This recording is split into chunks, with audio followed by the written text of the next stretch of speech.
Hey my dear students, मेरे प्यारे बहनों, भाइयों, दोस्तों और सहेलियों, आज हम करने वाले हैं ऑडिट का बहुत ही ज्यादा महत्वपूर्ण, very important chapter which is chapter number 4, audit evidence. अब ये चैप्टर की इंपॉर्टेंस इसीलिए इतनी ज्यादा है मेरे फ्रेंड्स, क्योंकि ये चैप्टर का वेटेज दिया हुआ है आईसीएआई ने 12 से 18%। Can you imagine?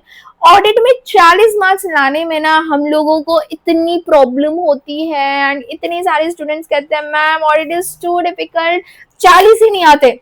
भाई तुमको एक चैप्टर लाके देने वाला है मिनिमम 12 मार्क्स और मैक्सिमम 18 मार्क्स। तो अगर एक चैप्टर का तुम एकदम डीपली अगर उसको थरली अगर उसके सारे कॉन्सेप्ट को पढ़ लोगे, सारे क्वेश्चन आंसर सॉल्व कर लोगे, तो माय डियर फ्रेंड्स पास होने के चांसेस क्या, पास 100% आप लोग होने वाले हो। तो इसीलिए ये चैप्टर को, ये वीडियो को बिल्कुल मिस मत करना, क्योंकि मैं आपको बताने वाली हूँ इस चैप्टर का पूरा रिवीजन मैं करवाने वाली हूँ आप लोगों के साथ।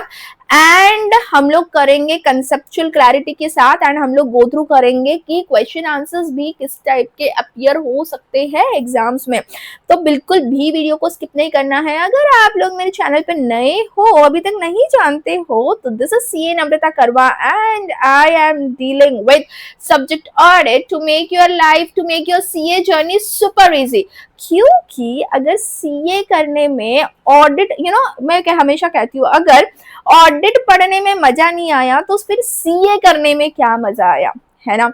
तो इसीलिए इससे पुराने वाले चैप्टर्स भी जो थे, चैप्टर नंबर 1 के कुछ कॉन्सेप्ट्स मैंने ऑलरेडी यूट्यूब पे डाल दिए है, चैप्टर नंबर 2 के भी, चैप्टर नंबर 3 का तो पूरा का पूरा चैप्टर मैंने डाला है, क्योंकि वो बहुत ज्यादा इंपॉर्टेंट है एंड लोगों को बहुत ज्यादा, लाइक स्टूडेंट्स को बहुत ज्यादा डिफिकल्ट भी लगता है risk assessment and internal control, जो कि अगेन आपको देगा 8 से 12 मार्क्स। तो अगर अभी तक आपने नहीं देखा है तो जाओ उसके भी कॉन्सेप्ट क्लियर करके लाओ, ठीक है।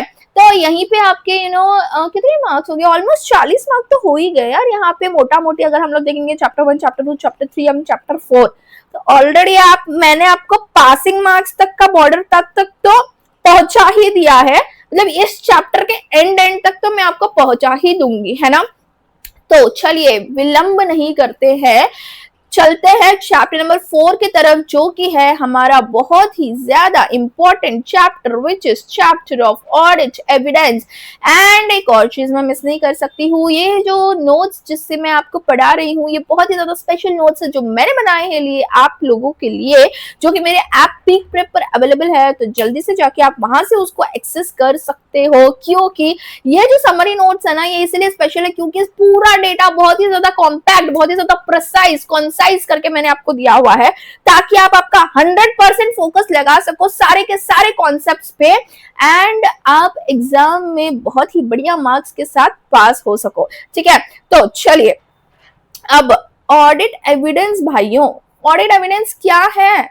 ऑडिटर जैसे कॉन्सेप्ट को याद रखो। अब हम लोग ऐसे ही मुफ्त का काम तो करेंगे नहीं, है ना। हम लोग ज्ञान दे रहे हैं कि ऑडिटर है तो हम लोग ज्ञान थोड़ी ना दे रहे हैं, हम लोग कंपनीज का, फर्म्स का ऑडिट करके दे रहे हैं। अब ऑडिट क्यों करके दे रहे हैं? क्योंकि हमको ट्रू एंड फेयर ओपिनियन देना है फाइनेंशियल स्टेटमेंट्स पे।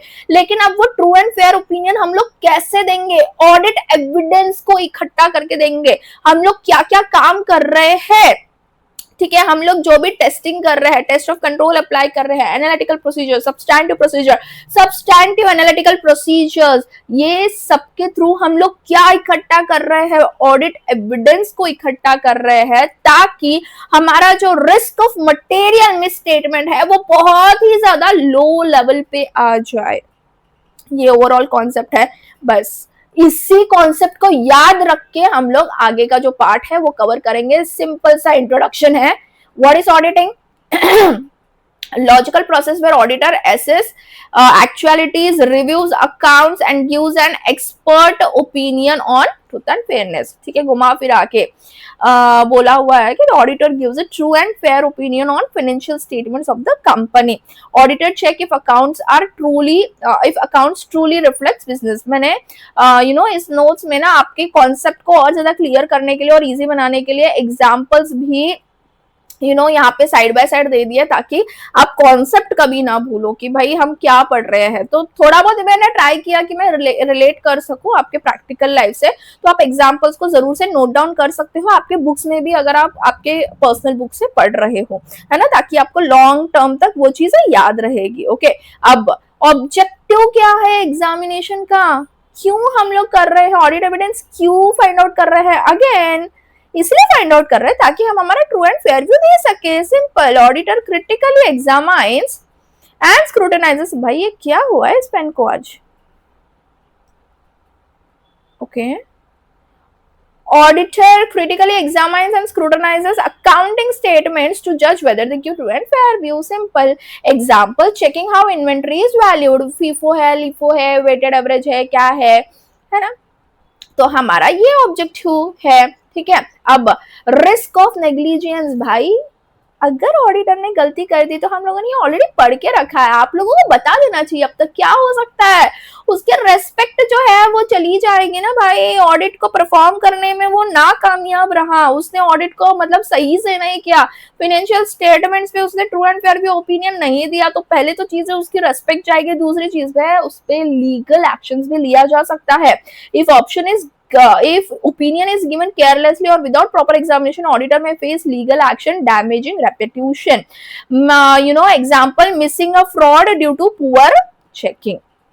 ठीक है, नीड ऑफ एविडेंस, भाई नीड ऑफ एविडेंस क्यों है, क्योंकि auditor need sufficient and appropriate evidence to form opinion. Obviously opinion को फॉर्म करने के लिए हमें सफिशिएंट और अप्रोप्रिएट यानी कि सही भी चाहिए और बिल्कुल सफिशिएंट भी चाहिए, जितना चाहिए उतना चाहिए, कम भी नहीं चाहिए, है ना, और ज्यादा भी नहीं चाहिए। ठीक है, तो जितना रिक्वायर्ड है उतना एविडेंस तो चाहिए ही। Therefore it is said sufficient equals to quantity and appropriate is equals to quality. ठीक है, अब next, meaning of audit evidence as per SA 500।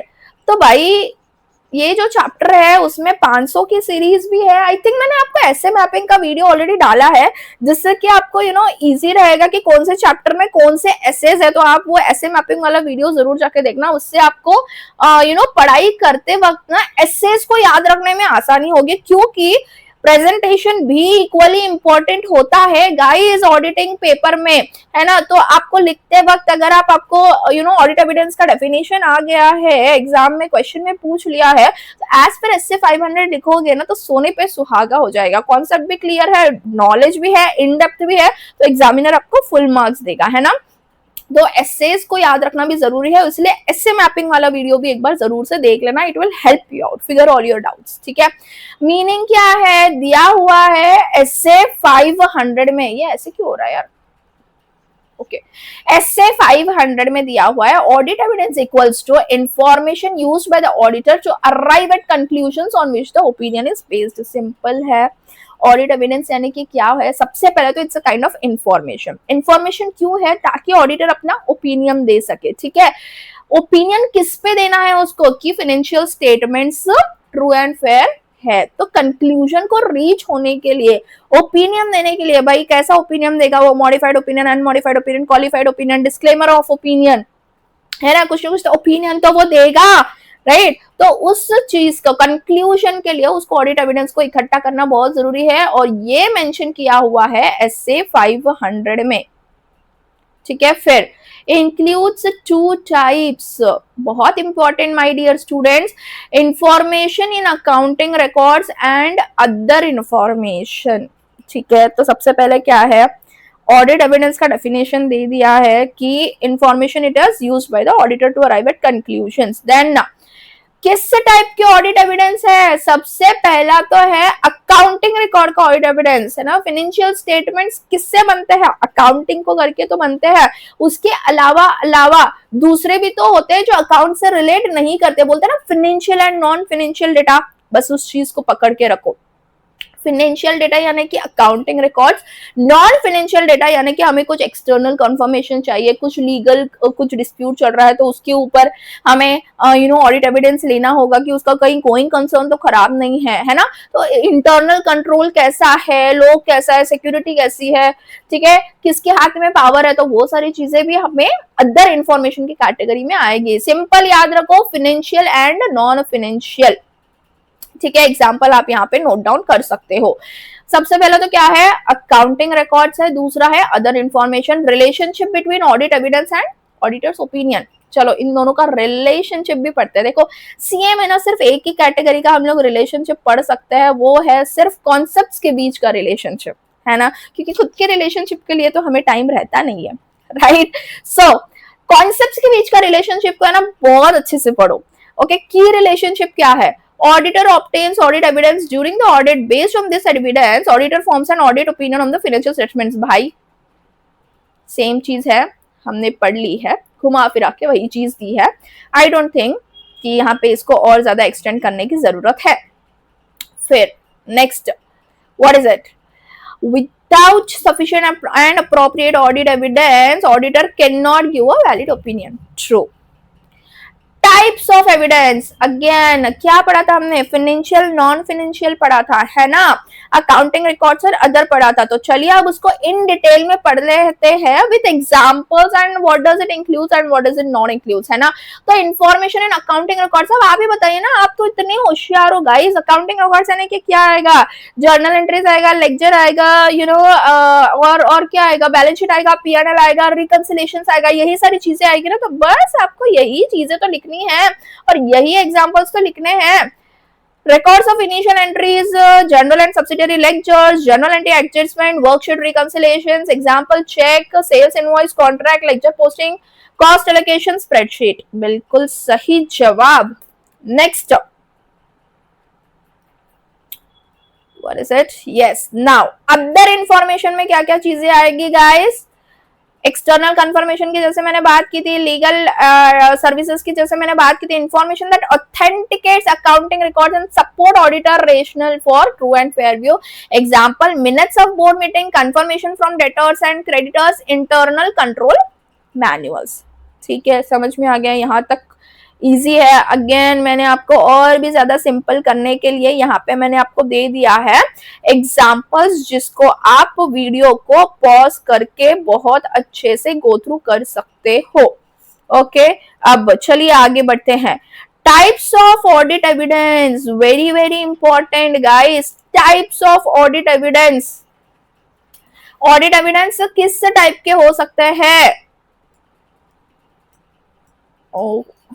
Okay, then first one is depending upon the nature of the evidence. What is it? Depending upon the nature of the evidence. तो क्या है?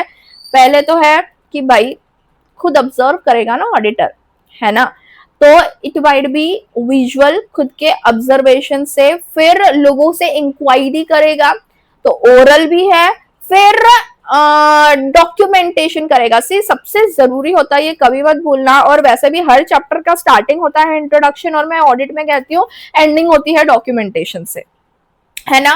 तो हमेशा ये चीज आप याद रखना कि नेचर ऑफ ऑडिट एविडेंस क्या है। पहला तो है ओरल, पहला तो है विजुअल, ओरल एंड डॉक्यूमेंट्री। तो जैसे कि पहले तो वो ऑब्जर्व करेगा, जैसे कि observing client staff doing physical stock count, valid है। स्टॉक पड़ा है, लाखों का करोड़ों का स्टॉक पड़ा हुआ है, तो उसको काउंट कैसे करते हैं फिजिकली, वो ऑब्जर्व करो। ओरल, कभी स्टॉक ऑडिट किया है तो आपको पता रहेगा ये चीज, है ना। आज है ना मुझे बहुत ज्यादा परेशान कर रहा है। हाँ, oral evidence gathered by inquiry discussion, ठीक है, हम लोग इंक्वायर कर लो, टॉकिंग टू मैनेजमेंट और staff about procedures. Documentary, written और printed evidence, FDR receipt, loan agreement, sales invoices etcetera. समझ में आ गया टाइप्स ऑफ ऑडिट एविडेंस। अब दूसरा क्या है? Depending upon source of evidence. अब तक क्या था, नेचर ऑफ एविडेंस था, नेचर ऑफ एविडेंस था। 5 मार्क के लिए ये क्वेश्चन आ सकता है, तो ध्यान देके पढ़ो। What are the kind of evidence which auditor should take. Okay, तो पहला तो है upon nature, visual oral documentary. दूसरा है सोर्स। अब सोर्स क्या रहेगा आप मुझे बताइए, या तो इंटरनल रहेगा या तो एक्सटर्नल रहेगा, या तो कंपनी के लोगों से बातचीत करेगा या तो बाहर के लोगों से बातचीत करेगा, है ना।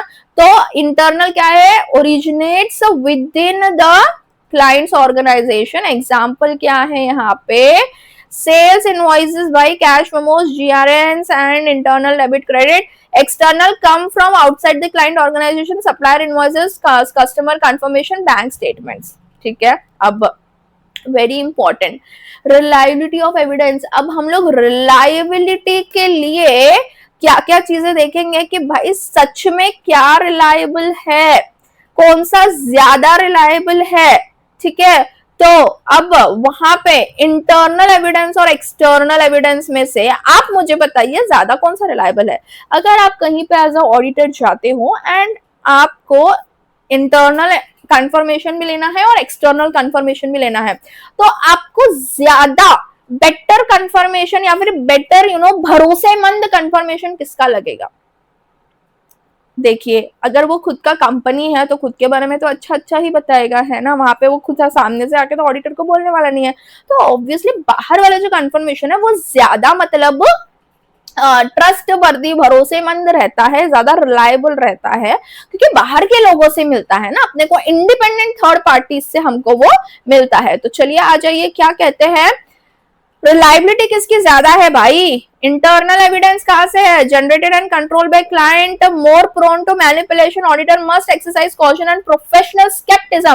देखिए, चैप्टर नंबर 3 तक हम लोग प्रोफेशनल जजमेंट के बारे में बात कर रहे थे। जजमेंट में 3 चीजें इंक्लूड होती है, it is knowledge, it is training, and one more was there, knowledge, training and observation, I think, है ना। तो ये knowledge, training and experience it was, है ना। तो जजमेंट में वो 3 चीजें होती है। Same like wise professional scepticism का भी कॉन्सेप्ट है, जजमेंट के जगह पे स्केप्टिज्म लगा दो। Okay, external evidence comes from independent third parties, generally more reliable, but if independence of third party is doubtful, auditor must be extra vigilant, of course. ठीक है, अब नेक्स्ट, अब ऑडिटर के लिए क्या है सबसे ज्यादा अच्छा। ठीक है, बेस्ट प्रैक्टिस फॉर ऑडिटर क्या है। ठीक है, कि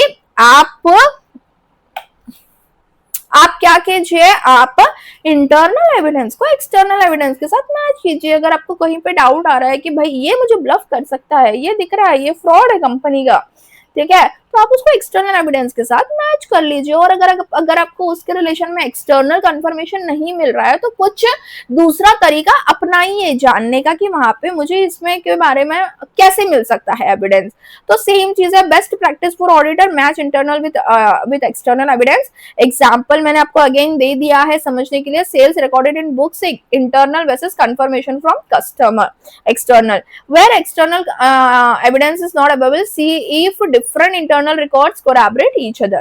Example, good outward register matches sales invoice. ठीक है, तो दूसरा कुछ तरीका अपनाइए।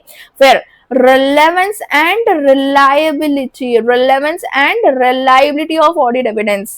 ठीक है, क्यों इंपॉर्टेंट है ऑडिट एविडेंस, क्यों रिलेवेंट है ऑडिट एविडेंस। ठीक है, रिलायबिलिटी कैसे उसको काम करेगी, मतलब रिलायबल होना चाहिए ऑडिट एविडेंस, तो इसी के बारे में आपको यहाँ पे पॉइंट्स दिए गए हैं।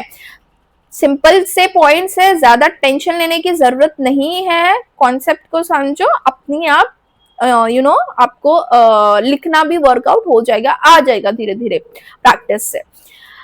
The auditor must give an opinion on the true and fairness of the financial statement, पहले से ही पढ़ लिया है ma'am. For this he depends on audit evidence gathered during the audit, पहले से ही पढ़ लिया ma'am. The quality of this evidence is determined by relevance and reliability, हम लोगों ने बात की थी sufficient and appropriateness of audit evidence. Sufficiency में क्वांटिटी आएगी एंड अप्रोप्रिएट में क्वालिटी आएगी।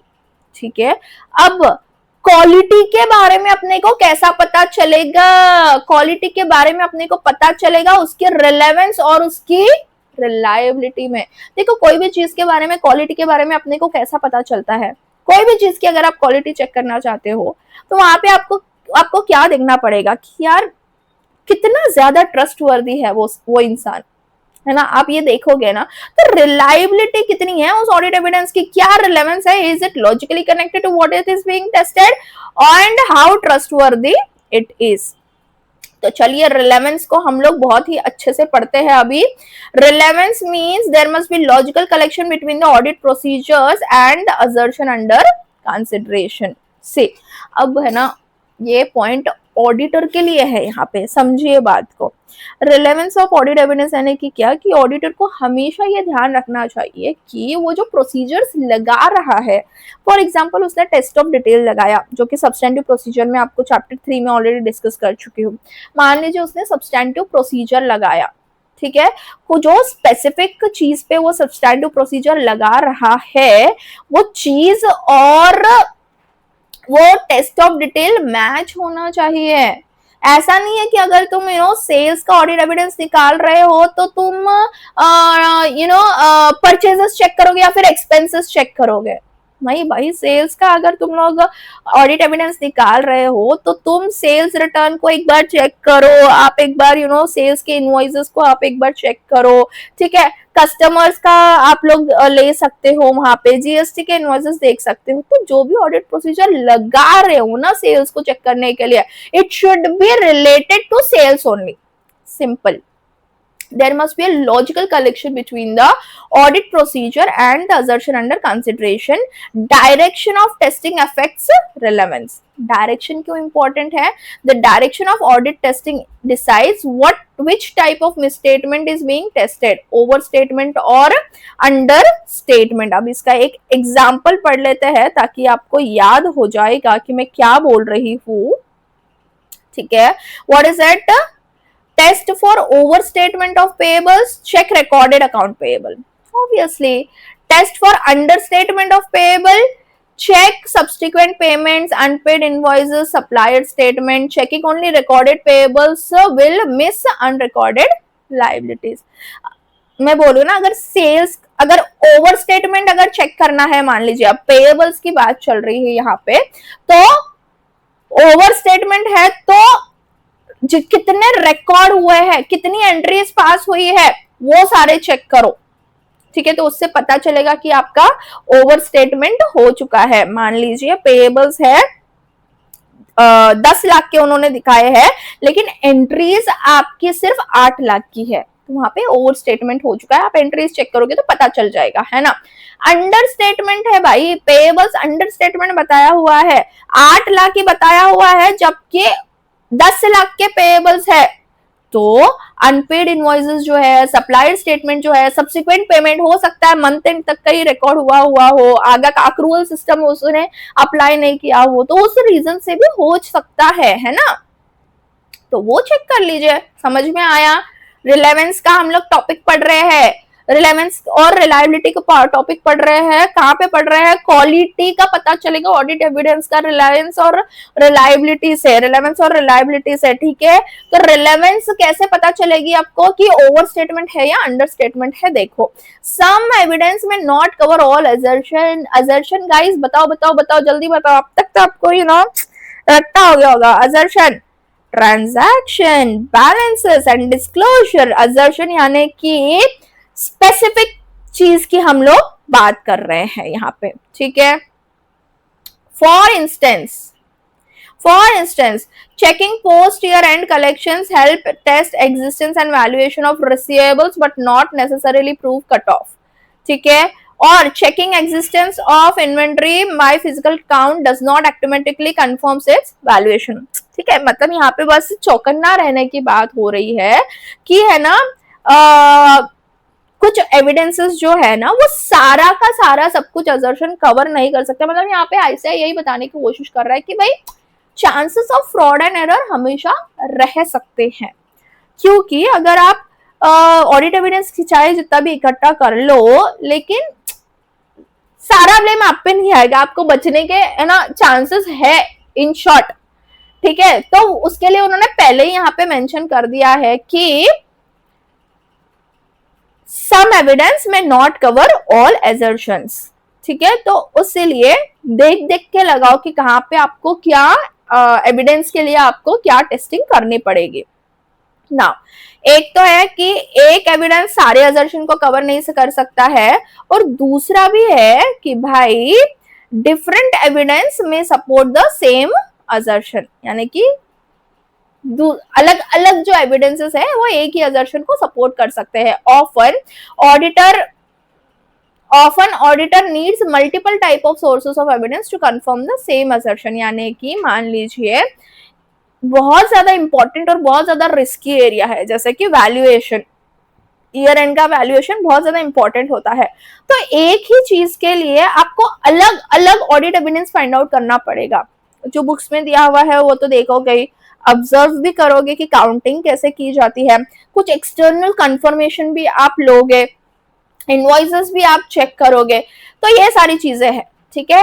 एक ही असर्शन के लिए आपको डिफरेंट डिफरेंट ऑडिट एविडेंस भी इकट्ठे करने पड़ सकते हैं, और सेम एविडेंस में नॉट कवर ऑल असर्शंस, दो चीजें दी हुई है। एग्जाम्पल आप पढ़ सकते हो यहाँ पे, फॉर इन्वेंट्री वैल्यूएशन में use supplier invoices, market price list and discussion with management.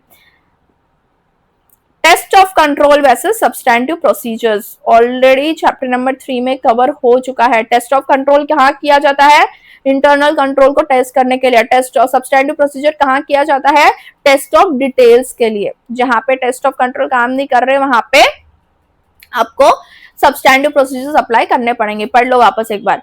Checks if client's internal control are working effectively to prevent और detect errors. Test of controls क्या बोला मैंने? इंटरनल कंट्रोल को चेक करने के लिए लगाया जाता है।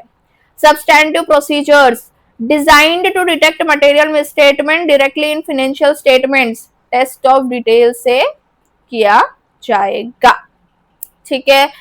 अब रिलायबिलिटी के ऊपर आते हैं। अब तक हम लोग क्या पढ़ रहे थे? रिलेवेंस पढ़ रहे थे। रिलेवेंस में हमने देखा over statement, under statement, test of control, substantive procedure.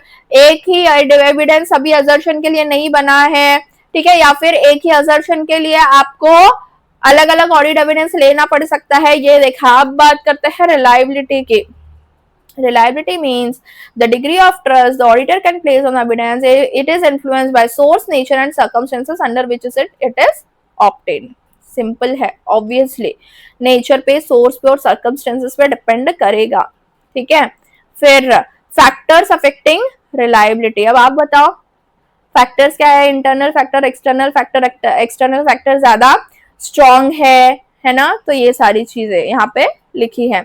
From independent external source, less chance of manipulation, generated internally under strong control, effective control, reduce errors and frauds, obtained directly by auditor, observation or re-performance by auditor is more reliable than indirect information। हम लोगों ने पढ़ा ना starting में, वो risk assessment procedure में inquiry, observation और री-परफॉर्मेंस, ऐसे 4 हम लोगों ने पढ़ा था। इंक्वायरी, ऑब्जर्वेशन, री परफॉर्मेंस एंड एनालिटिकल प्रोसीजर, ऐसे कुछ तो भी अपन ने 4 पढ़ा था, ठीक है। तो बस obtain directly by the auditor में ऑब्जर्वेशन और reperformance is by auditor is more reliable than indirect information, ठीक है। फिर अच्छा, आपको समझा ना? मतलब मैं यहाँ पे आपको बता रही थी कि अपन ने ऑलरेडी चैप्टर नंबर 3 में कवर किया है कि ऑडिटर कैसे देखता है, रिस्क असेसमेंट प्रोसीजर्स कैसे फाइंड आउट करता है। तो वो इंक्वायर करता है, ऑब्जर्व करता है, री परफॉर्मेंस करता है, ठीक है। तो वही पॉइंट मैं यहाँ पे इंटर रिलेट कर रही थी, आप भी आपके बुक्स में वो अंडरलाइन कर सकते हो, वो कॉन्सेप्ट है यहाँ पे, ठीक है। तो चलिए अब आगे बढ़ते हैं।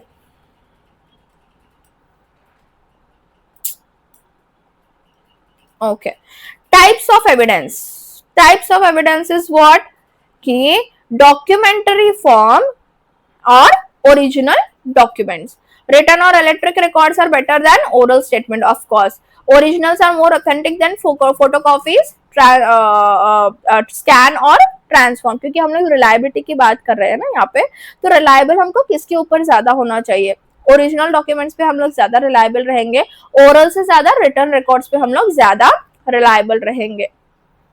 यहाँ पे क्या है important question, not always automatic, even external evidence में भी अनरिलायबल इफ, क्योंकि हम लोग अभी तक बात करें ना कि एक्सटर्नल एविडेंस ज्यादा रिलायबल है, तो even external evidence can be unreliable if the external party is not knowledgeable, wrong person signing a confirmation or lacks objectivity, management's expert is biased हो सकता है।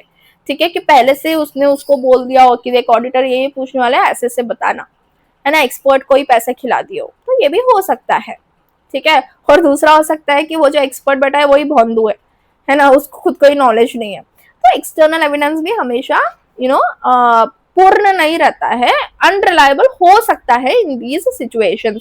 अब सिंपल से केस दिए हुए आपको एग्जांपल्स दिए हुए हैं जिससे आपको फिगर आउट करना है रिलेवेंस एंड रिलायबिलिटी। तो आपकी पूरे कॉन्सेप्ट की बेटर अंडरस्टैंडिंग के लिए ये सिंपल दिया हुआ है, auditor examines unpaid supplier invoices. तो रिलेवेंस क्या आएगा, relevance for testing unrecorded payables. Reliability क्या आएगी, reliable if invoices are original and from independent suppliers. Auditor observe staff during stock count. Relevance for existence of inventory में यहाँ पे जो भी कंसेप्ट है ना, सेल्स इनवॉइसेस की रिलेवेंस कहां से आएगी, पेएबल से, अनरिकॉर्डेड पेएबल को टेस्ट करने से आएगी। रिलायबिलिटी कहां से आएगी, इनवॉइसेस अगर ओरिजिनल और डॉक्यूमेंटेशन में है तो आएगी। स्टॉक का रिलेवेंस कहां से आएगा, रिलेवेंस फॉर एग्जिस्टेंस और इन्वेंट्री पे आएगा, और highly reliable as auditor is seeing it directly. Auditor receives bank confirmation. अब आप बताओ बैंक कंफर्मेशन का रिलेवेंस कहां से कनेक्ट करेगा, जो भी बैलेंस है ना भाई, ईयर एंड का बैलेंस जो फाइनेंशियल स्टेटमेंट से लिया है उसका रिलेवेंस देखने के लिए वो बैंक स्टेटमेंट से कंफर्म करेगा ना, सेम चीज है। Relevance for existence and accuracy of balances, reliable as from independent party. Auditor reviews internal cost allocation sheet. ठीक है, इंटरनल कॉस्ट का है तो relevant for valuation assertion, more reliable if strong internal control exists। अब next चलो, sufficient appropriate audit evidence। देखिए अब तक अपनी बात हो रही थी रिलायबिलिटी और रिलेवेंस ऑफ ऑडिट एविडेंस के सारे कॉन्सेप्ट को अपन ने निचोड़ दिया है। अब हम लोग बात कर रहे हैं sufficient appropriate audit evidence की क्वालिटी एंड क्वांटिटी के बारे में हम लोग बात कर रहे हैं। Why is it needed? क्यों needed है, to give a reasonable assurance, है ना, सेम चीज है। The auditor is required to obtain sufficient appropriate audit evidence to draw reasonable conclusions on which to base the audit opinion about the financial statements truth and fairness. This is a fundamental principle under SA 500 linked with SA 330। 330 कौन सा ऐसे है, कौन से chapter में है, third chapter में पढ़ा है अपन ने 330 के बारे में, रेस्पॉन्सेस टू असेस्ड रिस्क। ठीक है, तो सफिशिएंट अप्रोप्रिएट ऑडिट एविडेंस कहां से मिलता है, चैप्टर SA 500 ऑडिट एविडेंस। और ऑडिट एविडेंस मिलने के बाद उसका रेस्पॉन्सेस हमने क्या दिया, रेस्पॉन्सेस टू असेस्ड रिस्क का SA 330 है, तो लिख के ले लो, बुक में लिख के ले लो दोनों का कोरिलेशन। ठीक है, अब 1.5 सफिशिएंट एंड अप्रोप्रिएट इंटररिलेटेड। ठीक है, तो sufficiency it refers to quantity and the quantity depends on the assessed risk of material misstatement, इसीलिए 330 बोला है। क्वांटिटी किस पर है, the assessed risk of material misstatement, higher risk more evidence needed, the quality appropriateness of evidence, better quality less quantity required. Simple है ना, logic समझ में आ रहा है ना आप लोगों के, है ना। अगर ज्यादा रिस्क ऑफ मटेरियल मिसस्टेटमेंट निकला है तो हमको मोर ऑडिट एविडेंस चाहिए, सिंपल। ज्यादा रिस्की एरिया है तो वहां पे ज्यादा ऑडिट एविडेंस लगेगा ना। ठीक है, अगर खराब क्वालिटी का ऑडिट एविडेंस मिल रहा है, अप्रोप्रिएट ऑडिट एविडेंस नहीं मिल रहा है, तो क्या करोगे, ज्यादा क्वांटिटी लगेगी ना ऑडिट एविडेंस की।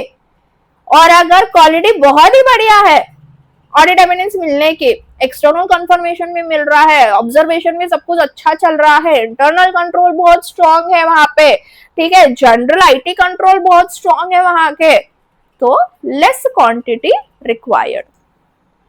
ठीक है, अब appropriateness, it refers to the quality of audit evidence. Quality means how relevant and reliable the evidence is supporting the conclusions. ऊपर हम लोगों ने quality के बारे में बहुत in detail पढ़ लिया है. फिर से बोल रही हूँ, इंटररिलेट करते जाओ करते जाओ करते जाओ ताकि पढ़ाई करने में आसानी हो. और कॉन्सेप्चुअल क्लैरिटी ऐसे ही आने वाली है, आपको रट्टा मारने से नहीं आने वाली है. ठीक है, तो अब चलो वापस से क्या दिया हुआ है. रिलायबिलिटी इज इन्फ्लुएंस्ड बाय, फिर से सेम चीज है. रिलायबिलिटी किससे इन्फ्लुएंस होगी? Source, nature and circumstances. बताओ आपको अपन ने कहां पे पढ़ा ये?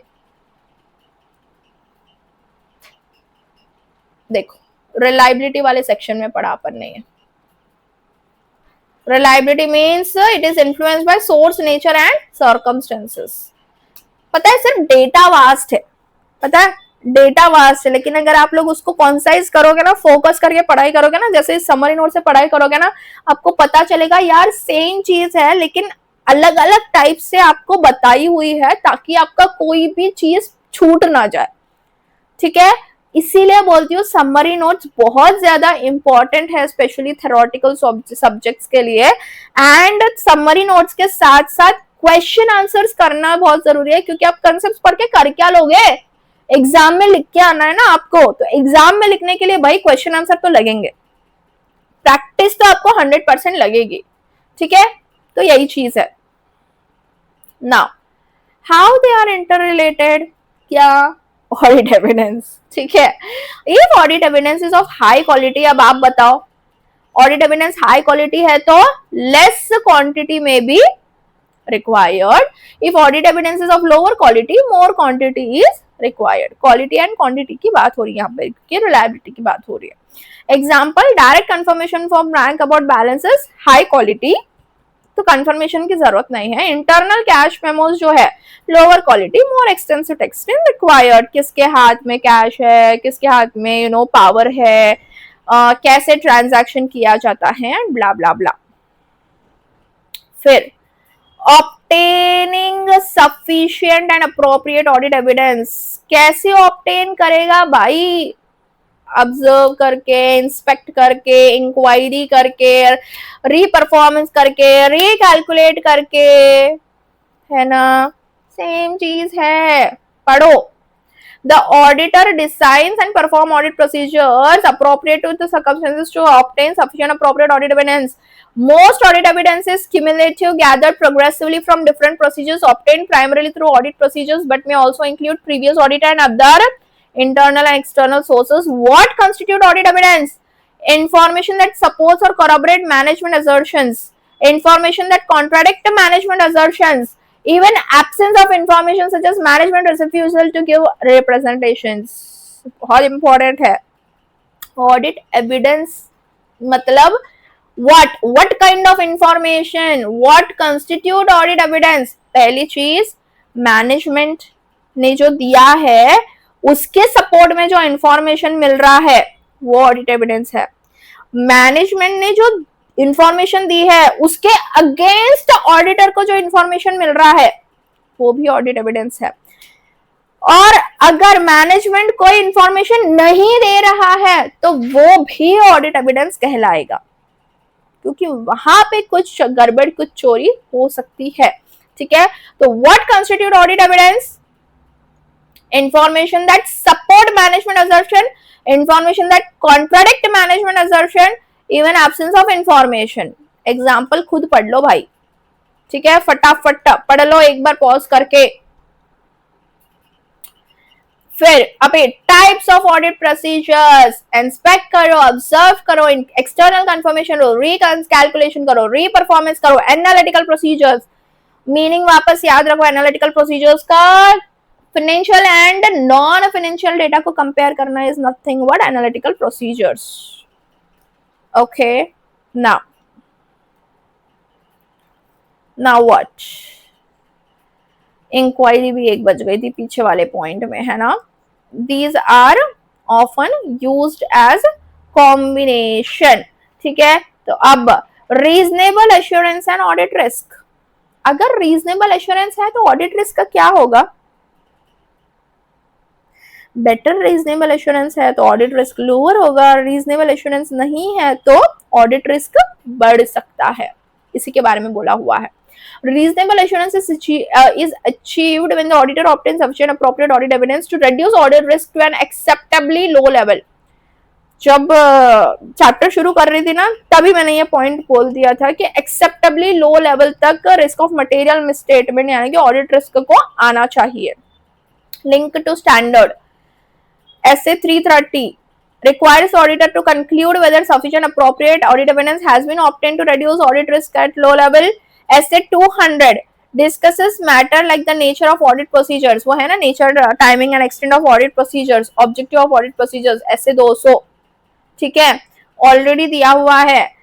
एसे का नाम यहाँ पे मेंशन करके ले लो और एसे मैपिंग भी एक बार चेक कर लो कि कहाँ का एसे उठ के कहाँ का रेफरेंस भी आ रहा है और कौन सा एसे कौन से चैप्टर में है। अब अपन ये पढ़ते हैं ना हाथों हाथ तो अपन क्या करते हैं, अरे एसे 200 कहाँ है, कौन से चैप्टर में, कौन से चैप्टर में, 500 पेजेस खोलते रहोगे उसमें 50 मिनट लगा दोगे भाई, पूरी एनर्जी उसमें डाल दिया आपने पढ़ने के जगह पे। तो उससे बेटर लो ना ऐसे मैपिंग का भी जो PDF है वो लो ना, देख लो ना कौन से चैप्टर में है ऐसे और जाके डायरेक्ट पढ़ लो ना अगर आपको कुछ याद करना है तो, समझा, वो इंपॉर्टेंस है। अब सिंपल समरी टेबल क्या है यहाँ पे, सिंपल समरी टेबल है sufficiency measure of quantity depends on assessed risk and quality, ऐसे 330। appropriateness measure of quality based on relevance and reliability, ऐसे 500। okay, further points on sufficiency of audit evidence जैसे कि factors affecting auditors judgment about sufficiency, तो sufficiency के ऊपर तो professional judgement तो लगेगा ना, है ना। Auditor's judgement about how much audit evidence is depend on various factors, ठीक है। तो अभी ये वाला जो कॉन्सेप्ट है ना हम लोग नेक्स्ट वीडियो में पढ़ते हैं, ताकि एक ही वीडियो में आपके ऊपर बहुत ज्यादा मैं ओवरलोड नहीं करना चाहती, बिकॉज मैं इस चीज पे बिलीव करती हूँ कि जितना आप लोग पढ़ाई कर रहे हो ना उतना डीप वर्क के साथ करो, डीप वर्क फोकस के साथ करो। और इसके मतलब अगर जब आपको लगे ना कि नहीं यार अब दिमाग में कुछ भी नहीं घुस रहा है तो बुक बंद करो, 10 मिनट की ठंडी हवा लो या फिर मूड अपना चेंज करो, ठंडा पानी मारो मुंह पे एंड देन वापस से फिर से पढ़ने के लिए बैठो, तो वहां पे आपका जो डिफरेंस है ना वो बहुत ज्यादा हो जाएगा पढ़ाई करने में, आपका जो लेवल है वो रीच आउट होगा। और डीप फोकस मिनिमम 60 मिनट्स तक तो आपका होना चाहिए, मिनिमम मैं बोल रही हूँ, सीए कर रहे हो मजाक नहीं कर रहे हो, तो 60 मिनट्स टू मैं कह सकती हूँ कि 90 मिनट्स का आप डीप वर्क करो, फिर उसके बाद में 10-15 मिनट का ब्रेक ले लो, फिर वापस बैठो, है ना। तो इतना तो मेजरली होना ही चाहिए। इसके अलावा भी अगर आपको कोई गाइडेंस चाहिए तो 1-on-1 मेंटरशिप भी आप ले सकते हो, फ्री क्लैरिटी टेस्ट दे दो, फ्री स्टूडेंट स्टडी प्लान मिल जाएगा, फ्री वीकली चेक इन्स मिल जाएंगे, क्योंकि इंटेंशन एक ही है कि आपका जो भी वर्क है वो फिनिश होना चाहिए, जो भी आपका ड्रीम है वो अचीव होना चाहिए, एक प्रॉपर गाइडेंस। और अगर आपके ड्रीम को अचीव करने में आपको खुद को प्रॉब्लम आ रही है तो what's wrong in take a guidance of the person who have already experienced it, है ना। ऑलरेडी मैंने भी सीए कर लिया है तो already I have a lot of experience, मेरा भी मैंने स्टोरी ऑलरेडी डाला हुआ है कि मैंने सीए क्या किया था, मेरा भी ऑडिट की वजह से अटका था, है ना।